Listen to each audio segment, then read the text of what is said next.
At first, there were no human rights. If you were in with the right crowd, you were safe. If you weren't, well, you weren't.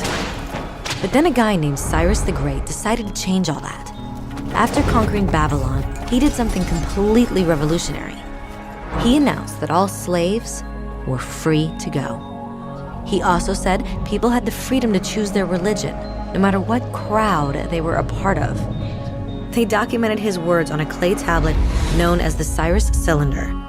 And just like that, human rights were born.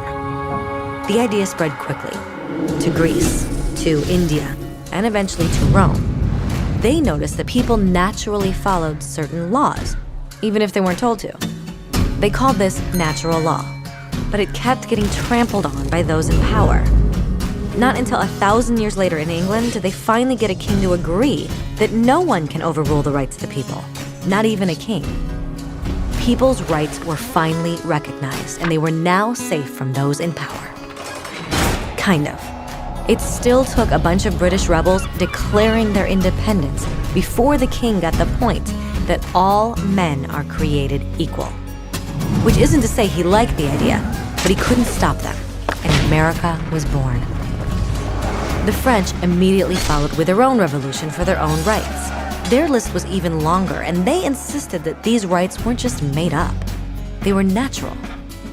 The Roman concept of natural law had become natural rights.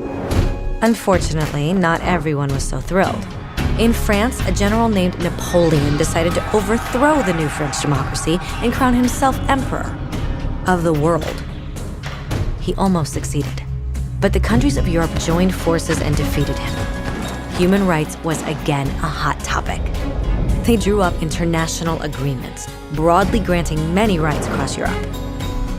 But only across Europe. The rest of the world somehow still didn't qualify.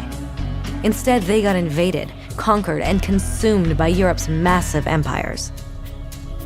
But then a young lawyer from India decided enough was enough.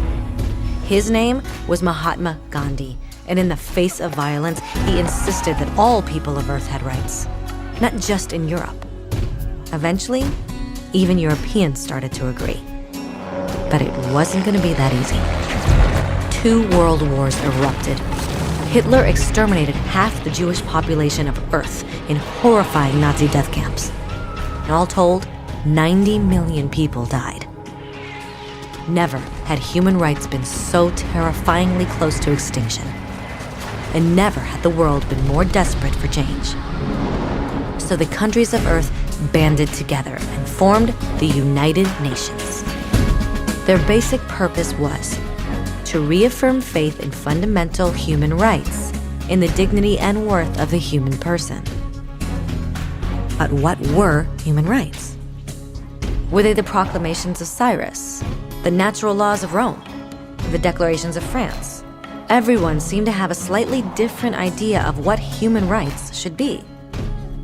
But under the supervision of Eleanor Roosevelt, they finally agreed on a set of rights that applied to absolutely everyone.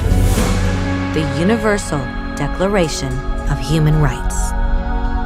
The French concept of natural rights had finally become human rights. So, in summary, at first, only a few lucky people had any rights, until one of those guys decided, hey, other people should have some rights too, which was great, except not everyone agreed.